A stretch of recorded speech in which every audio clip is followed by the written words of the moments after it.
ಗುರುಭ್ಯೋ ನಮಃ. ವಿಘ್ನೇಶ್ವರವಾಗ್ದೇವಿ ಪರಮಾತ್ಮನ ಪಾದಕ್ಕೆ ನಮಸ್ಕಾರವನ್ನ ಮಾಡ್ತಾ, ಗುರು ಹಿರಿಯರನ್ನ ಆರಾಧ್ಯ ದೇವರನ್ನ ಮನಸ್ಸಲ್ಲಿ ಸ್ಮರಣೆಯನ್ನ ಮಾಡ್ತಾ ಇವತ್ತಿನ ತರಗತಿಯನ್ನ ಪ್ರಾರಂಭ ಮಾಡೋಣ. ನಿನ್ನೆಯ ತರಗತಿಯಲ್ಲಿ ಘಟೋದ್ಗಜನ ಸಾವನ್ನ ನೋಡಿದ್ವಿ. ರಾತ್ರಿಯ ಹೊತ್ತೆ ಕಾಳಗವನ್ನ ಆರಂಭ ಮಾಡಿದ್ರು. ಸೂರ್ಯೋದಯ ಮುನ್ಸೂಚನೆ ಆಗಸದಲ್ಲಿ ಆಗ್ತಾ ಇದೆ. ಇನ್ನೂ ಕೂಡ ರಾತ್ರಿ ಕಳೆದಿಲ್ಲ. ಕೃಷ್ಣ ಯುದ್ಧ ಭೂಮಿಯಲ್ಲಿದ್ದಾನೆ, ಅರ್ಜುನ ಕೂಡ ಇದ್ದಾನೆ. ಕರ್ಣ ಐಂದ್ರ ಶಕ್ತಿಯನ್ನು ಬಳಸಿ ಘಟೋದ್ಗಜನನ್ನ ಪ್ರಹಾರ ಮಾಡಿದಾಗ ಅವನು ಭೂಮಿಯ ಮೇಲೆ ಪರ್ವತ ಉಡಿ ಅಂದ್ರೆ ಪರ್ವತ ಯಾವ ರೀತಿ ಬೀಳುತ್ತೋ ಆ ರೀತಿ ಬಿದ್ದದನ್ನ ನೋಡ್ದ ಕೃಷ್ಣ. ಕೈ ಚಪ್ಪಾಳಿಯನ್ನ ತಟ್ಟುತ್ತಾ ಅರ್ಜುನನನ್ನ ಬಿಗಿದಪ್ತಾ ಸಿಂಹ ಗರ್ಜನೆಯನ್ನ ಮಾಡ್ತಾನೆ.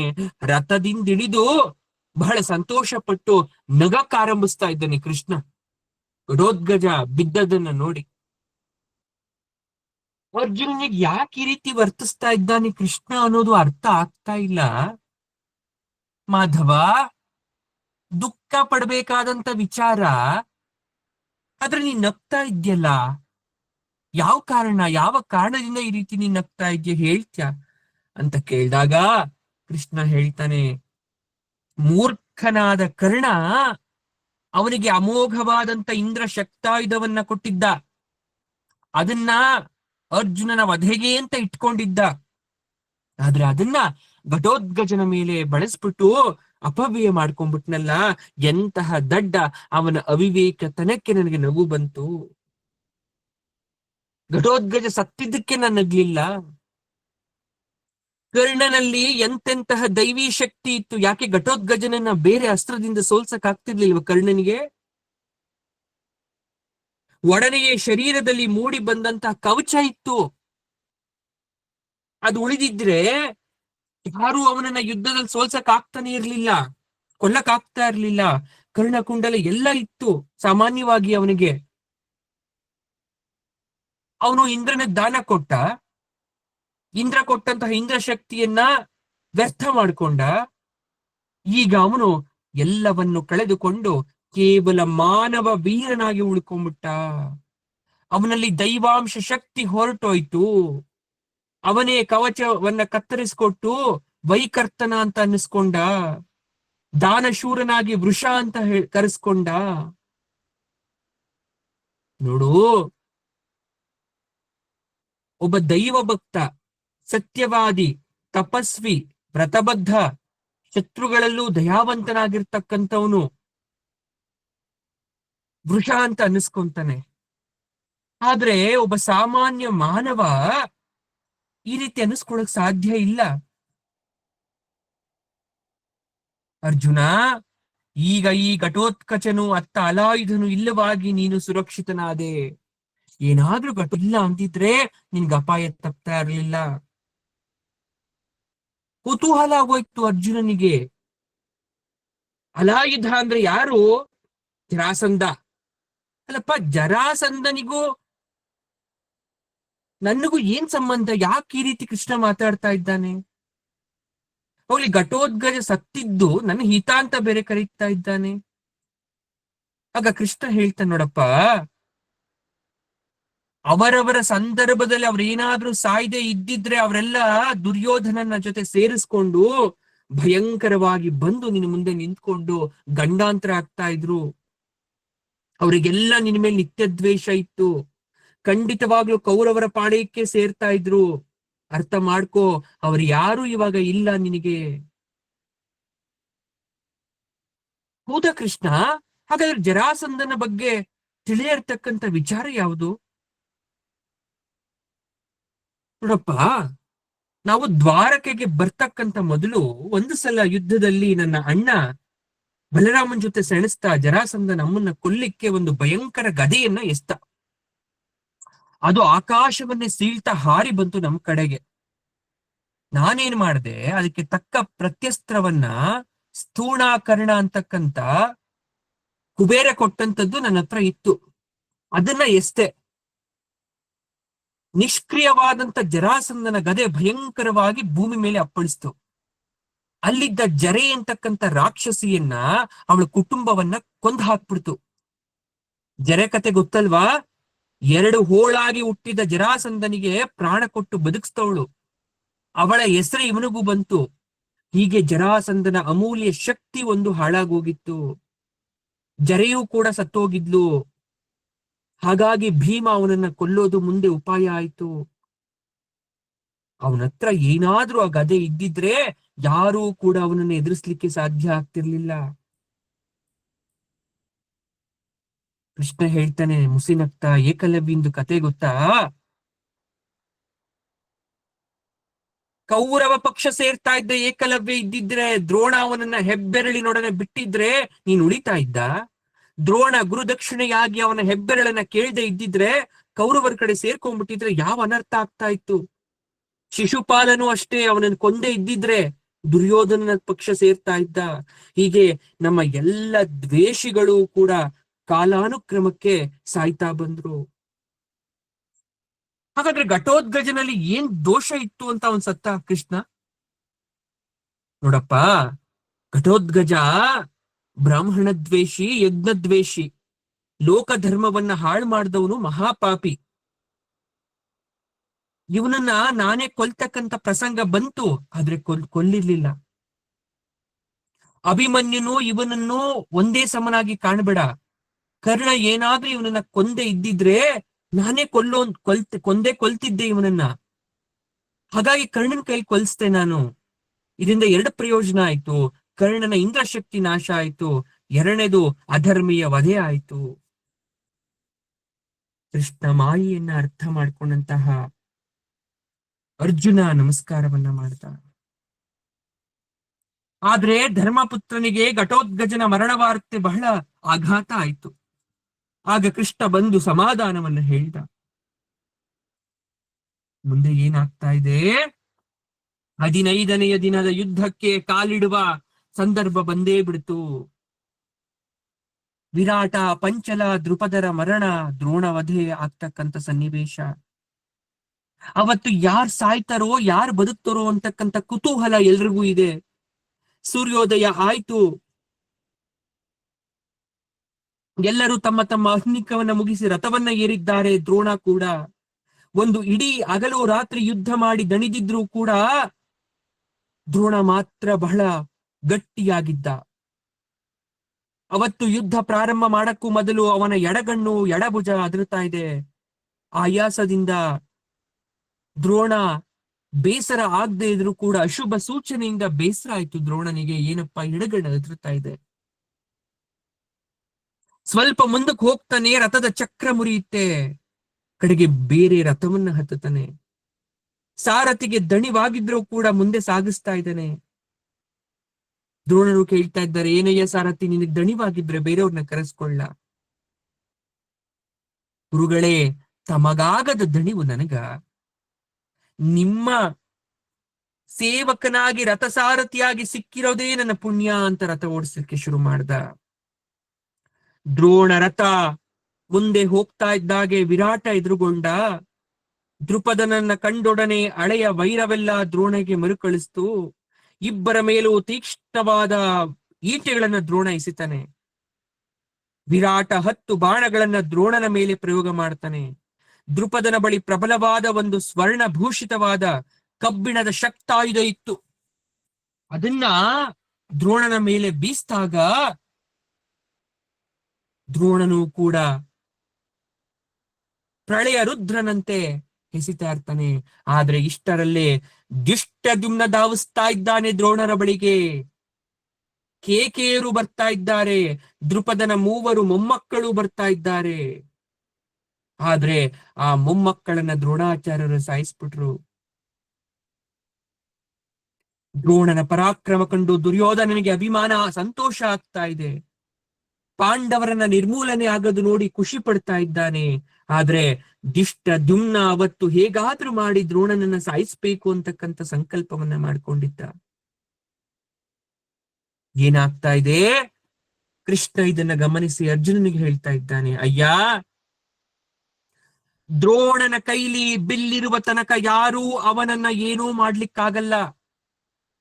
ಏನಾದರೂ ಮಾಡಿ ದ್ರೋಣಾಚಾರ್ಯರ ಕೈಯಿಂದ ಬಿಲ್ಲು ಬಾಣ ಕೆಳಗಿಳಿಯೋ ತರ ಮಾಡಬೇಕು.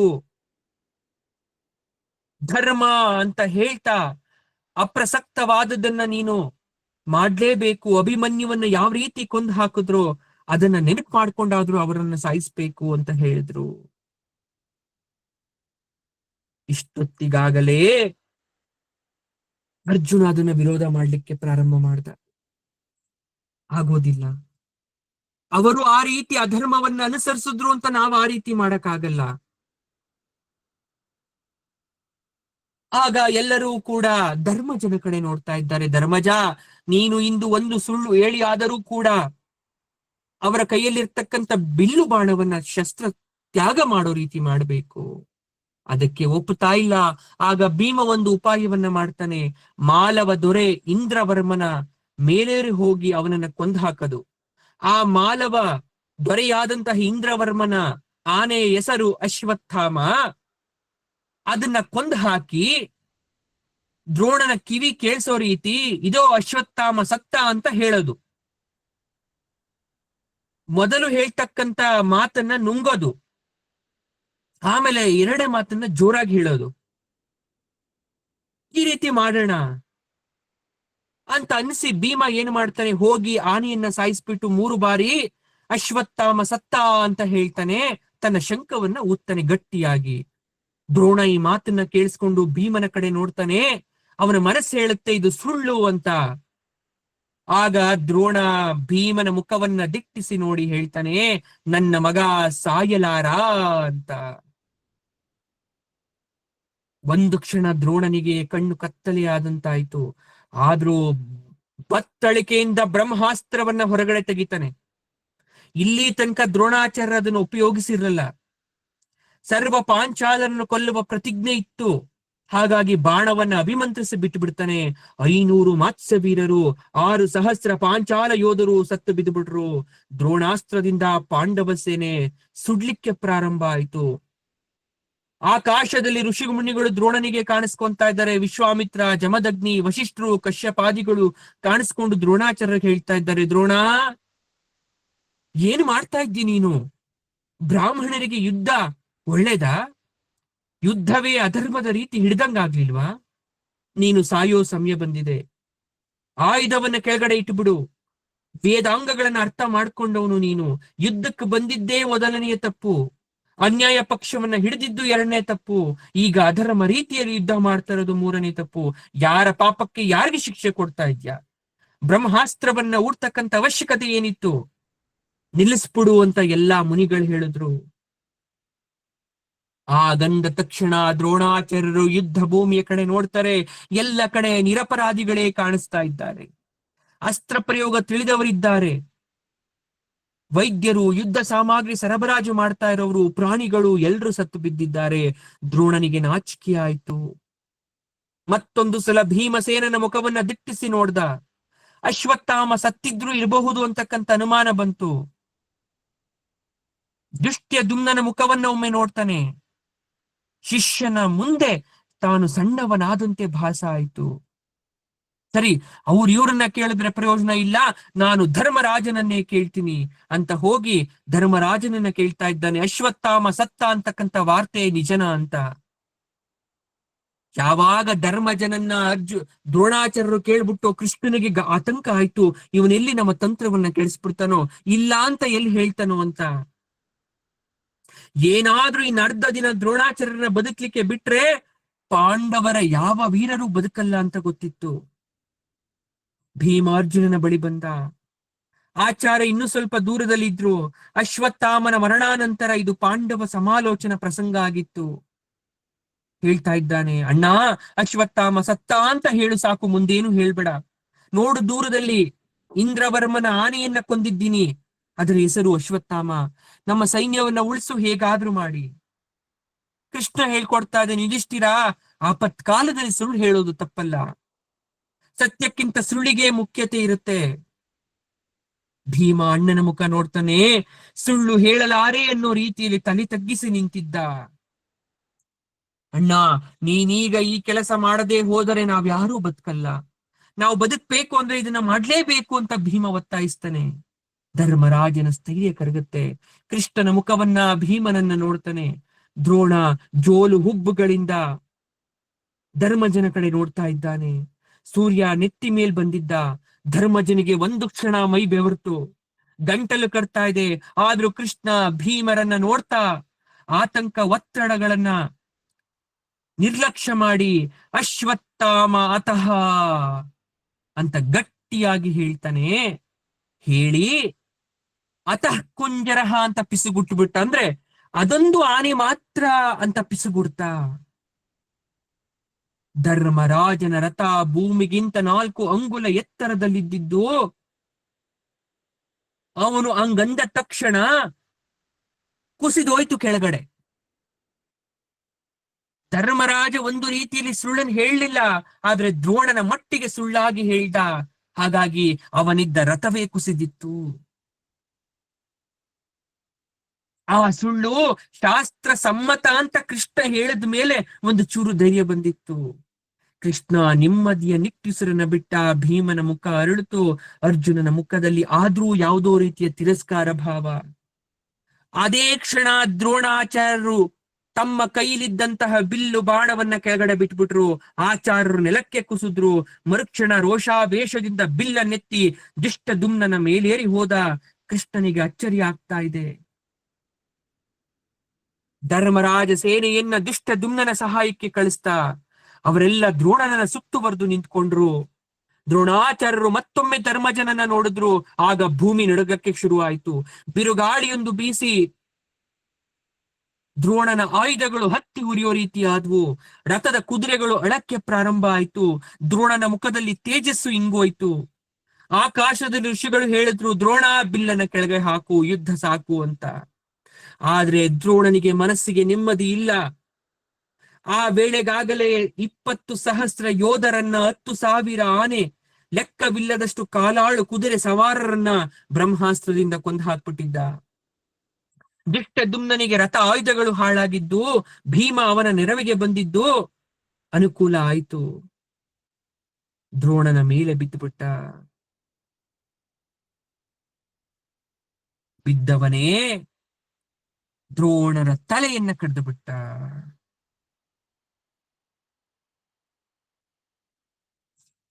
ಅಲ್ಲಿಗೆ ದ್ರೋಣ ವೈರಾಗ್ಯದಿಂದ ಬಿಲ್ಲು ಬಾಣಗಳನ್ನು ಕೆಳಗಡೆ ಹಾಕಿ ಮಗನ ಸಾವಿನ ಆಘಾತದಿಂದ ಕುಸಿದಿದ್ದ.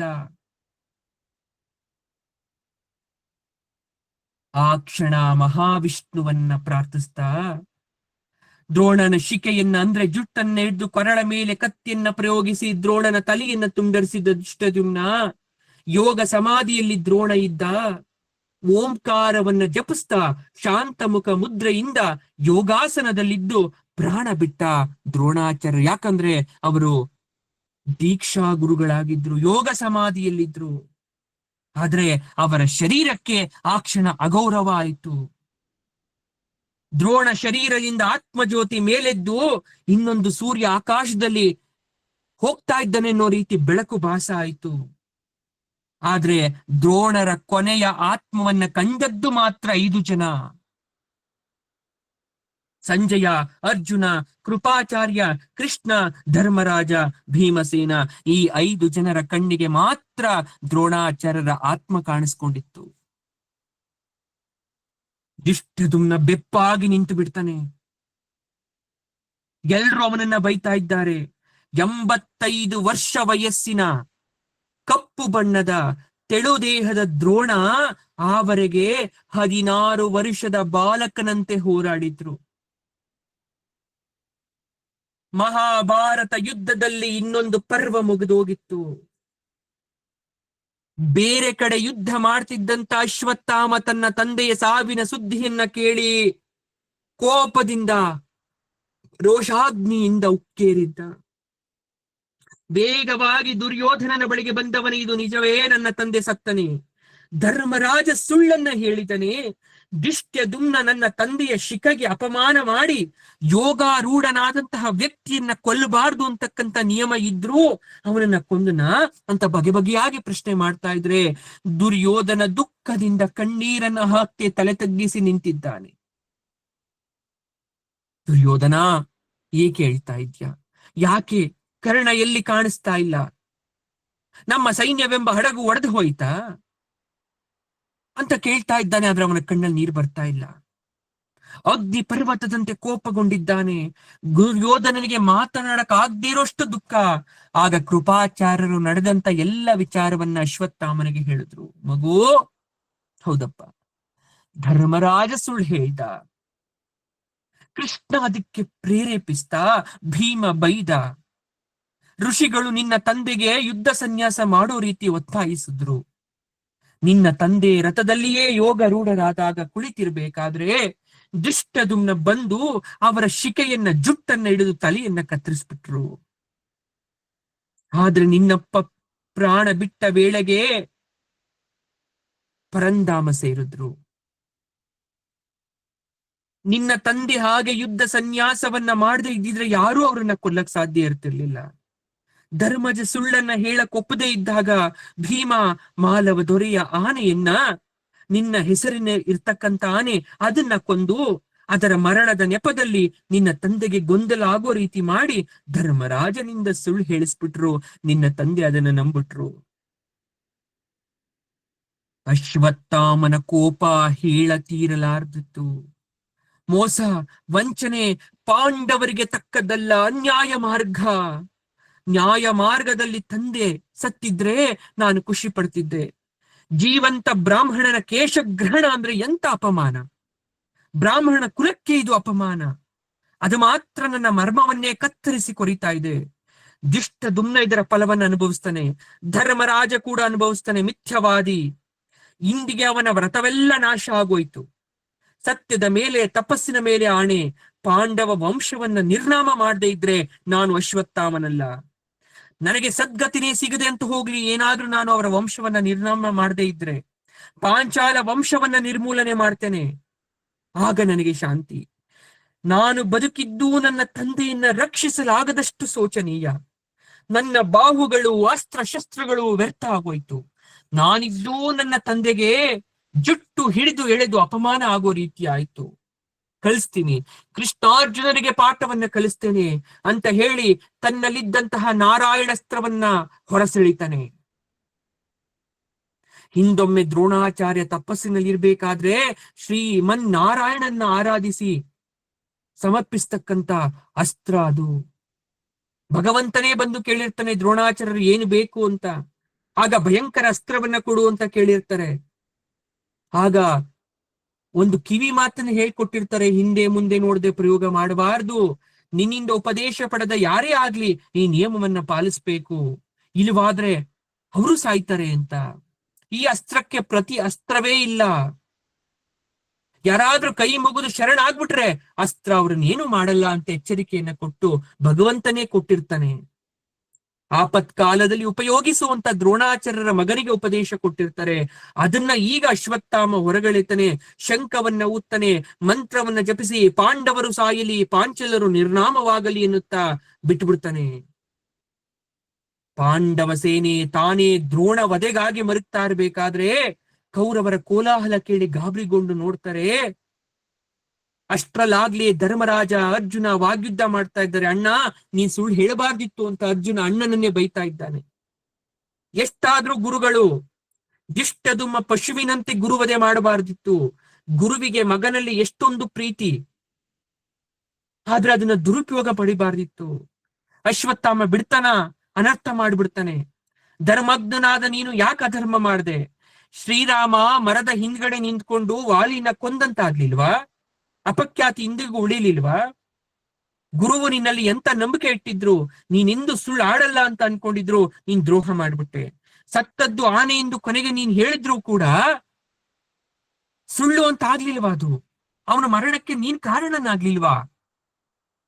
ಧೃತರಾಷ್ಟ್ರ ಗೌರವದಿಂದ ಸಮಸ್ತ ರಾಜ್ಯವನ್ನ ಪುತ್ರರನ್ನ ಗುರುವಿಗೆ ಅರ್ಪಿಸಿದ್ರು ಕೂಡ ಆಚಾರ್ಯರು ನಮ್ಮನ್ನ ಎಷ್ಟೊಂದು ಪ್ರೀತಿಸ್ತಾ ಇದ್ರು, ನಿನ್ನೇನು ಎಷ್ಟು ಮೆಚ್ಚಿದ್ರು. ಅವನ್ ನಿಮ್ಮಿಂದ ದ್ರೋಹ ಆಗ್ಲಿಲ್ವಾ? ದ್ರೋಣ ಗುರುವನ್ನ ದಿಷ್ಟದುಮ್ನ ಆಗಿ ಹೀನವಾಗಿ ವಧಿಸ್ತಾ ಇರಬೇಕಾದ್ರೆ ನೋಡ್ತಾ ನಿಂತಿದ್ದೆ.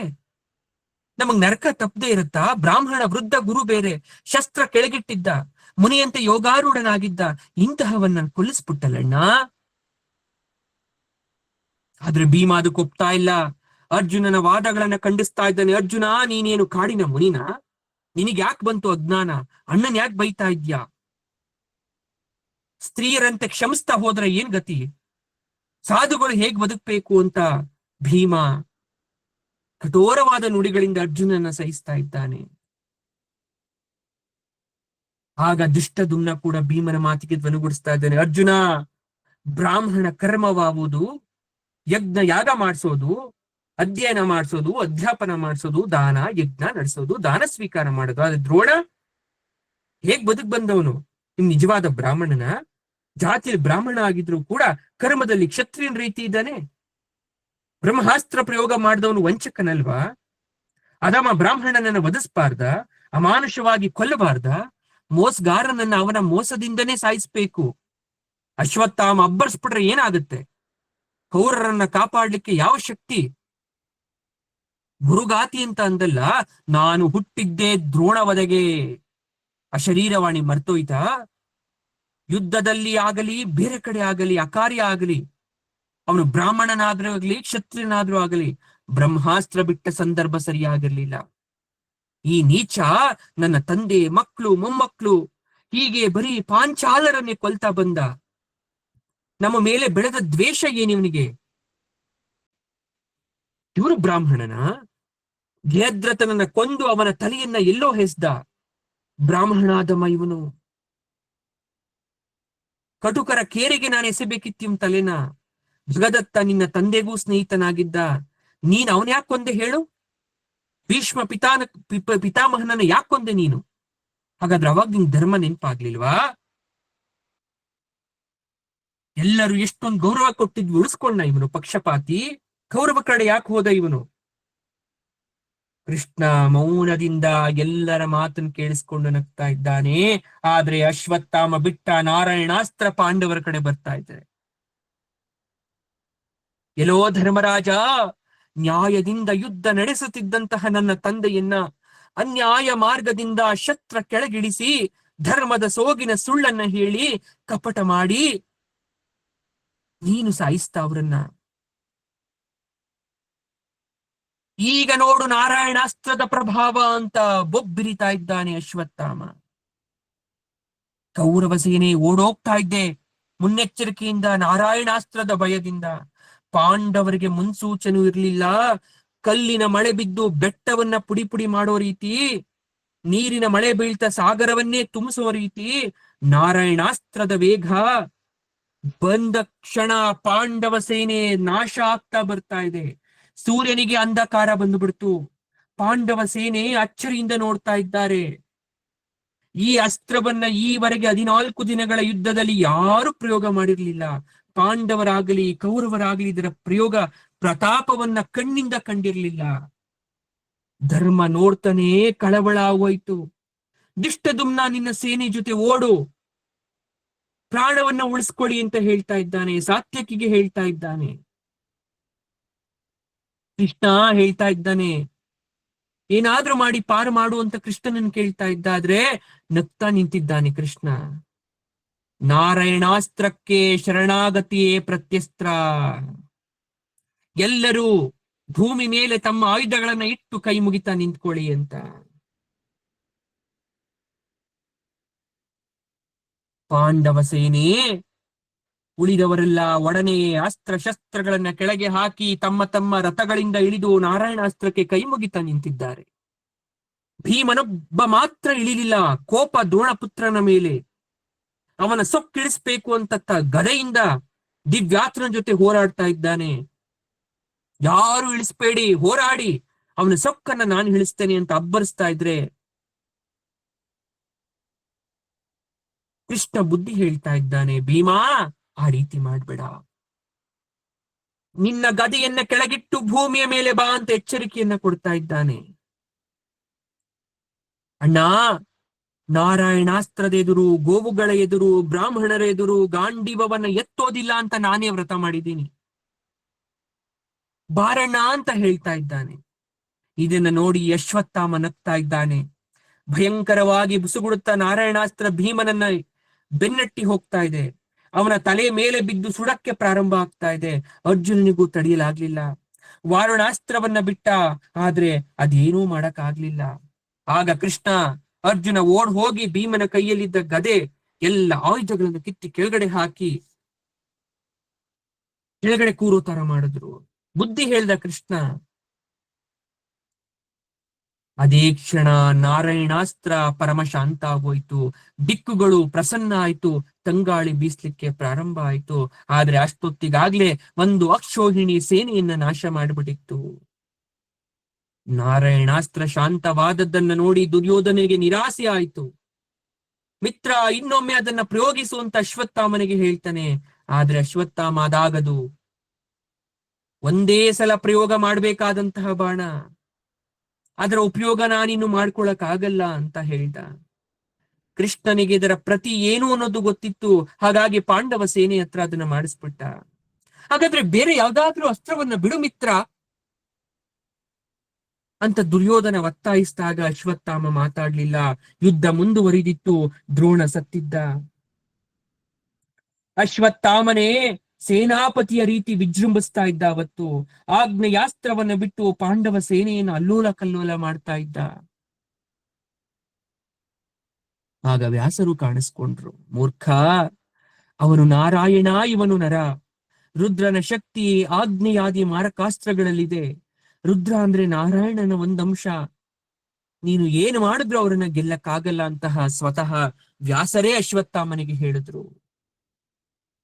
ಈ ಕಡೆ ಸಾತ್ಯಕಿ ದ್ರೋಣ ವಧೆಗಾಗಿ ದಿಷ್ಟ ದುಮ್ನನನ್ನ ನಿಂದಿಸ್ತಾ ಇದ್ರೆ, ಅರ್ಜುನ ಭೀಷ್ಮನನ್ನ ಕೊಂದದ್ದು ಮೋಸದಿಂದೆಂದೇ ಇಲ್ಲ, ಅದಕ್ಕೂ ನಿನ್ನ ಸೋದರ ಶಿಖಂಡಿಯೇ ಕಾರಣ ಅಂತ ಮುದ್ಲಿಸ್ತಾ ಇದ್ದಾರೆ. ಈ ರೀತಿಯಾಗಿ ಗುರುವಾದ ದ್ರೋಣಾಚಾರ್ಯರ ವಧೆ ಇನ್ನೂ ಕೂಡ ಮುಗಿಲಿಲ್ಲ. ಎಲ್ರೂ ವಾದ ವಿವಾದಗಳನ್ನ ಮಾಡ್ತಾ ಇದ್ದಾರೆ.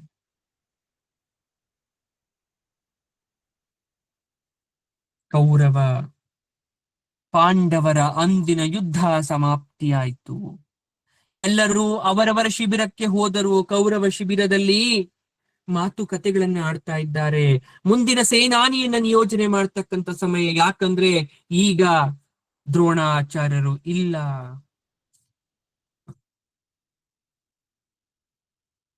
ಎಲ್ಲರೂ ಸಭೆಯನ್ನ ಮಾಡ್ತಾ ಇದ್ದಾರೆ. ದುರ್ಯೋಧನ ಹೇಳ್ತಾ ಇದ್ದಾನೆ, ಮಿತ್ರಕರ್ಣ, ಈಗ ನಿನ್ನನ್ನೇ ನಂಬಿದ್ದೀವಿ ನಾವು. ಇಂದು ನೀನು ಕೈ ಬಿಟ್ಬಿಟ್ರೆ ನಮ್ಮ ಸೈನ್ಯ ಪುಡಿ ಪುಡಿ ಆಗೋಗುತ್ತೆ. ಆ ಕ್ಷಣ ತನ್ನ ಕೈಯನ್ನ ಉಜ್ಗೊಳ್ತಾ ಬುಸುಗುಡುತ್ತಾ ಸರ್ಪದಂತೆ ಆ ಕಡೆ ಈ ಕಡೆ ಕರ್ಣ ಓಡಾಡ್ತಾ ಇದ್ದಾನೆ. ಆಗ ದುರ್ಯೋಧನ ಹೇಳ್ತಾ ಇದ್ದಾನೆ, ನಾಳೆ ನಾಳೆ ಅಣಿತಾ 16 ದಿನಗಳೇ ಉರುಳಿದವು. ನಾಳೆ ಇನ್ನೇನು 16 ದಿವಸಗಳು ಮುಗಿಯುವ ಕ್ಷಣ. ಇಂದು ನೀನು ನಮಗಾಗ್ಲಿಲ್ಲ ಅಂದ್ರೆ ಮಿತ್ರ, ಇನ್ಯಾವಾಗ ನನಗೆ ಸಹಾಯಕ ಆಗ್ತೀಯ? ಆಗ ಕರ್ಣ ಹೇಳ್ತಾನೆ, ಮಿತ್ರ, ನನ್ನಲ್ಲಿ ದಿವ್ಯವಾದ ಧನುಸ್ಸಿದೆ. ಅದರ ಹೆಸರು ವಿಜಯ. ಇಂದ್ರನಿಗಾಗಿ ಹಿಂದೆ ವಿಶ್ವಕರ್ಮ ತಯಾರಿಸಿದ್ದು. ಗಾಂಡೀವಕ್ಕೆ ಕಮ್ಮಿ ಆದದ್ದಲ್ಲ ಅದು. ಶರೀರ ಶಕ್ತಿಯಲ್ಲಿ, ಗುರಿ ಭೇದನದಲ್ಲಿ, ಅಸ್ತ್ರ ಪ್ರಾವೀಣ್ಯದಲ್ಲಿ, ನಯ ನಾಜುಕಿನಲ್ಲಿ ನಾನು ಅರ್ಜುನಿಗೆ ಕಡಿಮೆ ಇಲ್ಲ. ಪ್ರಾಣ ಶಕ್ತಿಯಲ್ಲಿ, ವೀರ್ಯ ಪರಾಕ್ರಮಗಳಲ್ಲಿ, ಅಸ್ತ್ರ ವಿಜ್ಞಾನದಲ್ಲಿ ನಾನು ಅರ್ಜುನನಿಗಿಂತ ಶ್ರೇಷ್ಠ. ಅರ್ಜುನನ ಗುರುವಿನ ಕುರುವಿನಲ್ಲಿ ನಾನು ವಿದ್ಯೆ ಕಲ್ತಂತವನು. ಪರಶುರಾಮರೇ ನನಗೆ ಅನುಗ್ರಹಿಸಿದ್ದಾರೆ. ಆದರೆ ಏನು ಮಿತ್ರ ಆದರೆ ಅಂದ್ರೆ, ನನ್ನ ಹೆಚ್ಚುಗಾರಿಕೆಯನ್ನ ಹಿರಿಮೆಯನ್ನ ಹೇಳಿಕೊಂಡಂತೆ ನನ್ನಲ್ಲಿ ಕೊರತೆ ಇದೆ. ಆಪತ್ ಕಾಲದಲ್ಲಿ ನಾನು ಇದನ್ನು ಹೇಳ್ಕೊಳ್ಳಬೇಕು. ಕೊರತೆ? ನಾನಿರ್ಬೇಕಾದ್ರೆ ಎಂತ ಕೊರತೆ ಹೇಳು, ಅದೇನು, ನಾನ್ ತೀರಿಸ್ಬಿಡ್ತೇನೆ. ಅರ್ಜುನನಿಗಿರುವಂತೆ ನನಗೆ ದಿವ್ಯನಾದ ಸಾರಥಿ ಇಲ್ಲ, ಅಕ್ಷಯವಾದ ಬತ್ತಳಿಕೆ ಇಲ್ಲ. ಹೌದಾ? ಅಂತ ಸಾರಥಿ ಎಲ್ಲಿದ್ದಾನೆ ಹೇಳಿ ತಂದು ಕೂರಿಸ್ಬಿಡ್ತೀನಿ.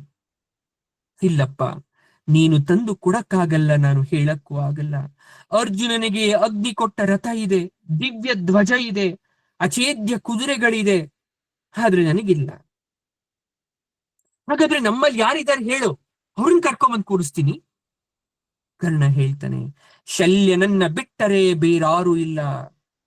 ಒಂದು ಕೈ ಕೃಷ್ಣನಿಗಿಂತ ಹೆಚ್ಚಾಗಿರ್ತಕ್ಕಂಥವನು. ಅರ್ಜುನನಿಗಿಂತ ನಾನು ಹೇಗೋ ಹಾಗೆ ಕೃಷ್ಣನಿಗಿಂತ ಶಲ್ಯ ಹೆಚ್ಚು ಸಾರಥಿಯಲ್ಲಿ. ಕೃಷ್ಣನಿಗೆ ಅಶ್ವ ಹೃದಯದಲ್ಲಿ ಶಾಸ್ತ್ರ ತಿಳಿದಿರೋ ತರ ಶಲ್ಯನಿಗೂ ಅಶ್ವ ಹೃದಯ ಶಾಸ್ತ್ರ ಗೊತ್ತು. ಅಸ್ತ್ರ ವೀರ್ಯದಲ್ಲಿ ನಾನು ನಿಸ್ಸೀಮನಾಗಿರ್ಬೇಕಾದ್ರೆ ಶಲ್ಯ ನನಗೆ ಸಾರಥಿ ಆದ್ರೆ ನಿನ್ನ ಭಾಗ್ಯದ ಬಾಗಿಲು ತೆರೆಕೊಳ್ಳುತ್ತೆ. ದುರ್ಯೋಧನ ಹಿಗ್ಗತಾನೆ, ಆದ್ರೆ ಶಲ್ಯ ಇದಕ್ಕೆ ಒಪ್ಪಲ್ಲ ಅನ್ನೋದು ಗೊತ್ತಿರುತ್ತೆ. ಆದ್ರೂ ಏನಾದ್ರೂ ಮಾಡಿ ಶಲ್ಯನನ್ನು ಒಪ್ಪಿಸ್ಬೇಕು ಅಂತ ಮನಸ್ಸಲ್ಲಿ ಆಲೋಚನೆಯನ್ನ ಮಾಡ್ತಾನೆ.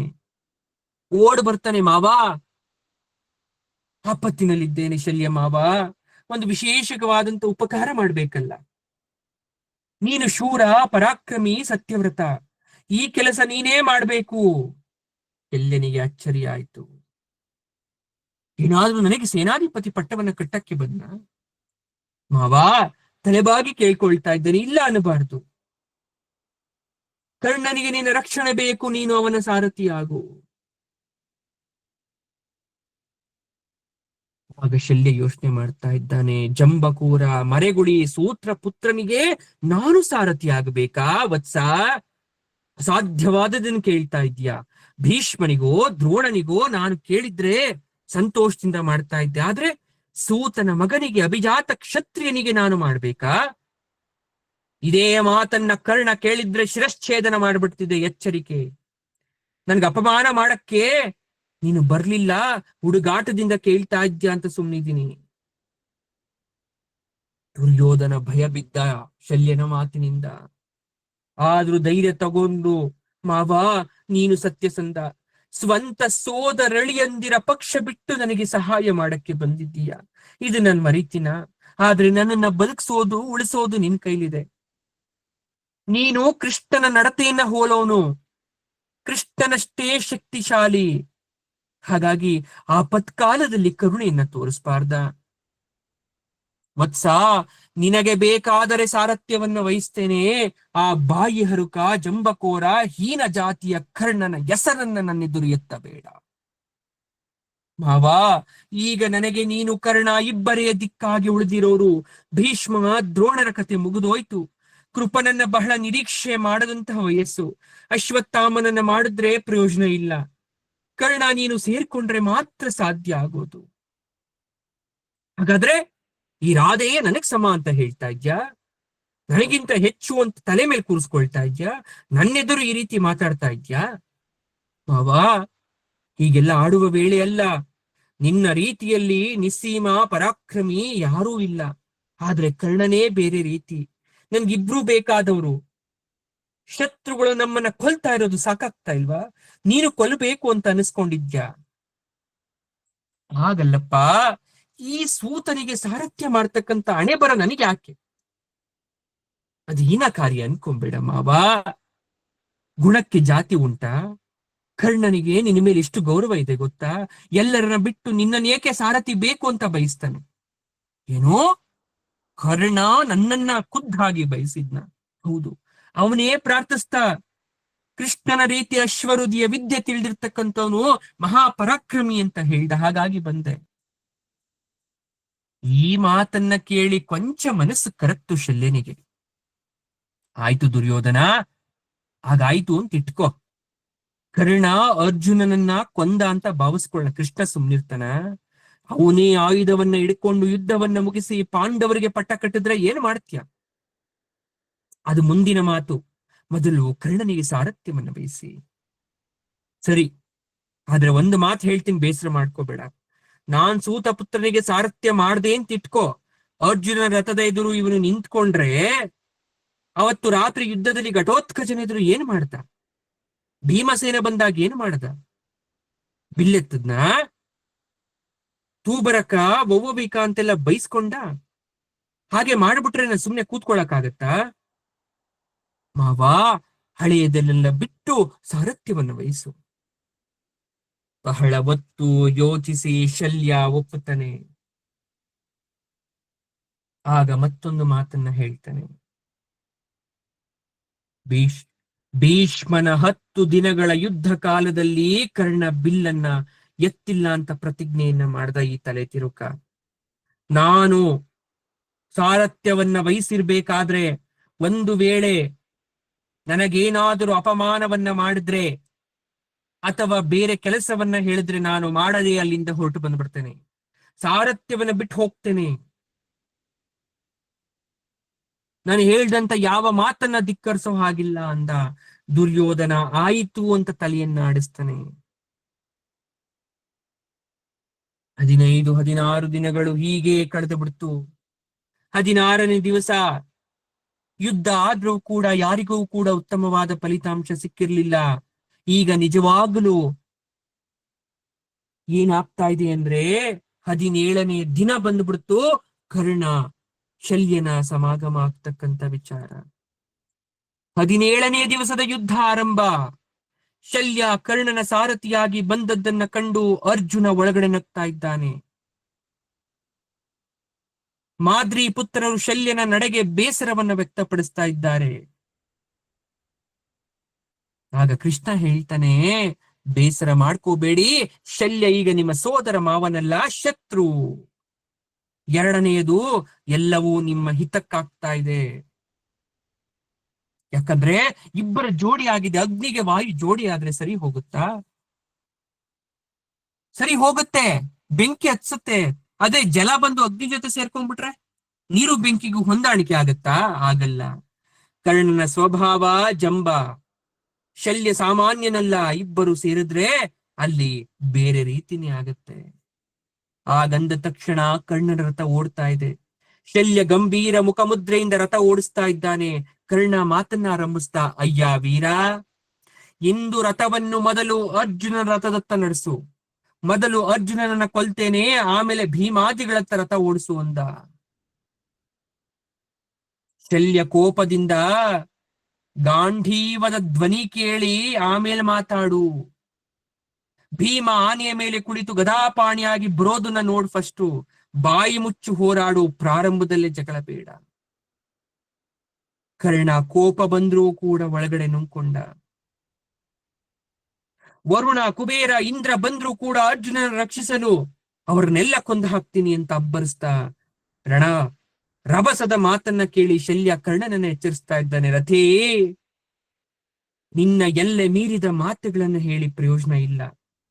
ನರಶ್ರೇಷ್ಠನಾದ ಅರ್ಜುನನೆಲ್ಲಿ, ಪುರುಷಾಧಮನಾದ ನೀನೆಲ್ಲಿ? ಅರ್ಜುನ ಅಂದು ಸುಭದ್ರೆಯನ್ನ ದ್ವಾರಕೆಯಿಂದ ಅಪಹರಿಸಿ ತಂದನಲ್ಲ, ಕೃಷ್ಣನೇ ಆ ಕನ್ಯೆಯನ್ನ, ಅರಮನೆಯನ್ನ, ಕೋಟೆಯನ್ನ ರಕ್ಷಿಸಿದ್ನಂತೆ. ಯಾದವ ವೀರರಿದ್ರಂತೆ, ಅವರನ್ನೆಲ್ಲ ಬದಿಗಿಟ್ಟು ಅವನು ತಂದಂತವನು. ಸಾಕ್ಷಾತ್ ಮಹದೇವ ರುದ್ರನನ್ನೇ ಸೋಲಿಸಿ ಪಾಶುಪದಾಸ್ತ್ರವನ್ನ ತಂದಂತವನು. ನಿನ್ ಕೈಲಿ ಸಾಧ್ಯ ಆಗ್ತಿತ್ತ? ಇಂದ್ರನನ್ನ ಎದ್ರ ಹಾಕೊಂಡು ಒಬ್ಬನೇ ಕಾಂಡವ ವನವನ್ನ ಸುಟ್ಟವನು ಸೋಲಿಸ್ತಂತವನು. ನಿನಗೆ ಯಾವ ದೇವತೆಯ ಆಶೀರ್ವಾದ ಇದೆ? ಎಂತಹ ಒಂದು ಘೋಷಯಾತ್ರೆ ಇದೆ ನಿನಗೆ? ಗಂಧರ್ವರು ದುರ್ಯೋಧನನ್ನ ಹಿಡಿಬೇಕಾದ್ರೆ ಓಡೋದಂತವ್ ನೀನು ಮೊದಲು ಹಸ್ತಿನಾವತಿಗೆ ನೆನಪಿಲ್ವಾ? ದುರ್ಯೋಧನನ್ನ ಬಿಡಿಸ್ತವನು ಧನಂಜಯರೋ ನೀನು. ಉತ್ತರ ಗೋಗ್ರಹಣ ಕಾಲದಲ್ಲಿ ಅರ್ಜುನ ಒಬ್ಬನೇ ಎಲ್ಲರನ್ನ ಸೋಲ್ಸುದ್ನಲ್ಲ, ನೀನು ಇದ್ದೆ. ಏನ್ ಮಾಡ್ಕೊಳಕಾಯ್ತು ನಿನ್ ಕೈಯಿಂದ? ಅರ್ಜುನನ ಕಣ್ಣಿಗೆ ಬೀಳ್ಬೇಡ, ಬಿದ್ರೆ ಸಾಹಿತ್ಯ. ಶತ್ರುವನ್ನ ಹೊಗಳಿದ್ದು ಕರ್ಣನಿಗೆ ಕೊಂಚವೂ ಹಿಡಿಸಲಿಲ್ಲ. ತಾಳ್ಮೆಯಿಂದವೇ ಉತ್ತರ ಕೊಡ್ತಾನೆ, ಇರಲಿ ಇರಲಿ ಶಲ್ಯ, ಶತ್ರುವನು ಬಾಯಿಗೆ ಬಂದಂತೆ ಕೊಂಡಾಡಬೇಡ. ಈ ಸಲ ಅರ್ಜುನನನ್ನ ಕೈಯಿಂದ ಪಾರಾದ್ರೆ ಇನ್ನಷ್ಟು ಹೊಗಳುವೆಯಂತೆ. ದುರ್ಯೋಧನ ಈ ಆಟಾಪೋಟದಿಂದ ಕುಗ್ಗುತ್ತಾನೆ. ಶಲ್ಯನಿಗೆ 3ನೇ ಸಲ ತಡೆಯಕ್ಕಾಗಲ್ಲ. ಕರ್ಣ, ಹಾಗೆಲ್ಲ ಹಣವನ್ನ, ಬೊಕ್ಕಸವನ್ನ, ದ್ರವ್ಯವನ್ನ ಹಾಳು ಮಾಡಬೇಡ. ನಾನೇ ಅರ್ಜುನಗಳನ್ನ ತೋರಿಸ್ತೇನೆ. ಬಾಲ್ಯದಿಂದಲೂ ಹರುಪ್ತಾ ಇದ್ಯಲ್ಲ ಅವನನ್ನ, ಏನೋ ಮಾಡ್ತೀನಿ ಅಂತ, ಅದೇನೋ ಮಾಡ್ತೀಯೋ ಮಾಡು, ತೋರ್ಸು ಅಂತ. ಇಬ್ಬರೂ ಕೂಡ ಹೀಗೆ ಮಾತಾಡ್ತಾ ಇದ್ದಾನೆ. ಕರ್ಣ ಹೇಳ್ತಾನೆ, ಶಲ್ಯ, ಅವನಲ್ಲಿ ಒಳ್ಳೆ ಗುಣ ಇದೆ, ನನ್ನಲ್ಲಿ ಕೆಟ್ಟ ಗುಣ ಇದೆ ಅಂತ ಹೇಳ್ತಾ ಇದ್ದಿಲ್ಲ. ಹಾಗಾದ್ರೆ ನಿನ್ನಲ್ಲಿ ಯಾವ ಗುಣ ಇದೆ?